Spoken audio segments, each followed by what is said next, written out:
There might not be a more controversial topic than the Magic the Gathering reserve list. And with the world changing and trading card games having to become more than just about financial value, I think we're going to see some major impact on one of Magic the Gathering's most liked and disliked aspects of collectability. Let's talk about the future of the reserve list and what the world changing means for this iconic set of Magic the Gathering cards.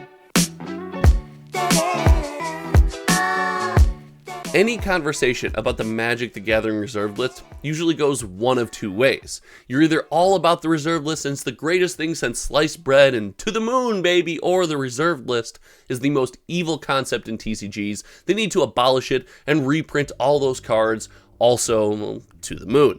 But when it comes to a discussion that we want to have today, I want to note that this is not going to be a for the reserve list or against the reserve list discussion. I want to take the world as we live in it right now, which, yes, the reserve list does exist, and it exists in the way that it does, and I want to discuss the future of that list and how Magic the Gathering design, collectability, and the changing trading card game landscape going into the end of 2023 and into 2024 will affect this subset of Magic the Gathering cards. So I hope you enjoy a discussion like this. If you're not yet, by the way, click that sub button. We're racing to 6750. It helps out the channel immensely, and I appreciate each and every one of you.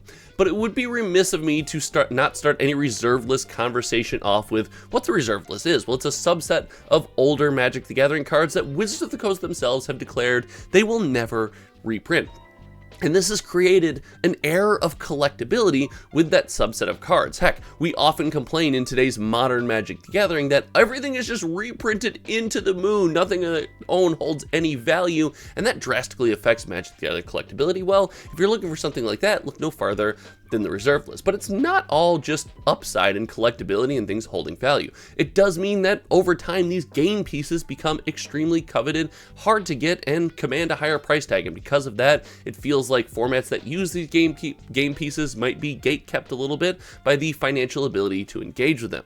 But no matter how you shake it, the reserve list is impactful. It impacts one major aspect of the game more than others, and that's collectability. Now, collectability in Magic the Gathering suffered for a long time, and I've argued that in the last year to year and a half, they have made more strides in Magic the Gathering collectability than they did in the previous 5 years. We have things like serialized cards. We have unique foiling for individual sets that maybe hasn't taken off, but over time, I believe something like the Gilded Foil Charms and Streets of New Capenna, spoiler alert, I think I have like 500 of them at this point, are going to be considered iconic from a set that is hard to recreate. So this collectability has started to pull at our heartstrings a little bit, and again, not to mention serialized cards, but with this collectability, we're getting the collectability taste in our mouth again, and as Magic the Gathering continues to reprint all this product and then charge us more money, it's silly, in my opinion, to not look to something like the reserve list, and, even specifically, if we want to go into it, something like revised duels, where consumers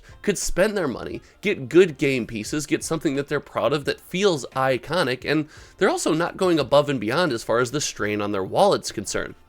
Looking no further than something like Commander Masters or Lord of the Rings and the price tag that those sets kind of required from enthusiasts like you and I. And if you want to know the price tag those sets required and you want to see how those sets are selling, again, make sure you're subbed and consider joining the channel memberships. We got a channel member video coming out this week about Lord of the Rings sales, but we're spending that much money on these sets already. I could see us deciding to divert those funds into something that we really think is collectible. Now, that doesn't mean that we stop engaging with Magic the Gathering altogether. I think the reserve list is going to renew a bit of faith in people's collectability of the game if you have any interest. Listen, if you're someone who doesn't care about collectability of the game at all, you will continue to ignore the reserve list and it will be like it doesn't exist. But I do feel like as we approach trading card games needing to have more meat on the bone and a deeper meaning, the reserve list is a place that people could find themselves. Because I can attest, it's more than just the financial value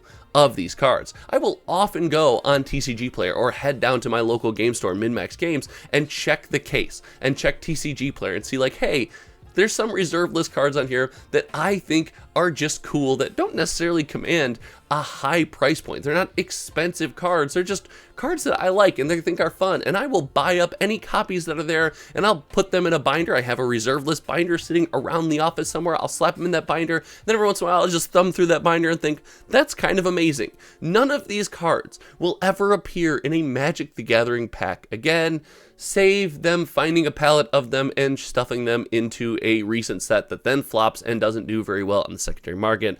That was a wild stream. That was a wild time. But I do look at that binder and I feel this cool emotional tie to these cards, and no card in there is extremely expensive. All my anything that I own that has any value for the reserve list, it's in a normal binder just like everyone else, but this binder is just a lot of fun, and I do think that is going to become a pull for more Magic enthusiasts. I think we're all going to go through that phase, and then with collectability not really being present in the game as we see it, and the constant complaint from the community and everyone, voicing their opinion that nothing seems special, everything is just lame, they're printing everything to the moon. Well, that's going to be a bastion and a home for a lot of people who want to buy things and get their hands on cardboard that does feel special. Now, that being said, I think it's important to note that if you made it this far in the video, you're going to get a very special nugget right here, that when our attention is diverted to something, and I do theorize over the next 6 months to a year, our attention will it'll be that meme where we're checking out the reserve list just a little bit over our shoulder while holding the hand of whatever the most recent set is. And as we get there, Wizards of the Coast will notice that our attention has shifted. And when our attention as a community shifts, Wizards of the Coast has a tendency to shift their attention as well and get their hands in on whatever we're doing. Look at Commander. Commander was a community format. It was something we all knew and loved and kind of kept outside of the norms of Magic the Gathering. Well, in 2023, the thought of Commander being an outside of Wizards of the Coast community way to play Magic the Gathering is mind-blowing, because all Wizards of the Coast does is support Commander. And I say all that to say this: I do believe if our attention shifts hard to the reserve list, I could see Wizards of the Coast intervention. And I'm not, no, I'm not looking in the camera and just saying, they're going to reprint the reserve list. I'm not doing that. I am telling you, however, that we could see iterations of some of these cards. It wasn't too long ago that we saw Magic 30th Anniversary Edition, where Wizards of the Coast tickled, the fancy, tempted the waters. They tried out the sand, if you will, when it comes to reprinting reserve list cards. And while the community rejected that product at that price point, if too much of our attention diverts away from recent products to vintage or older Magic, I could see Wizards of the Coast dipping their toes in that water again and again and just trying to find something that works to get into our wallets when it comes to vintage Magic, the reserve list, and etc. But I do think it's going to be a home for people who want to find more collectability in their products. And if you're looking for a home for Magic the Gathering content, again, make sure you're sub racing to 6750. Share this video on any social media platform where you engage with Magic the Gathering discussion, because not only do I think conversations like this are important for regular enthusiasts like you and I, but I think they're a lot of fun. And as our community grows and we get more voices in the room, I get to hear more opinions and really know how the community feels about things. And I appreciate that more than you could possibly imagine. Thank you so much for hanging out in today's video. Until next time, you all know me. My name is Josh, and we will see you around. All right, goodbye.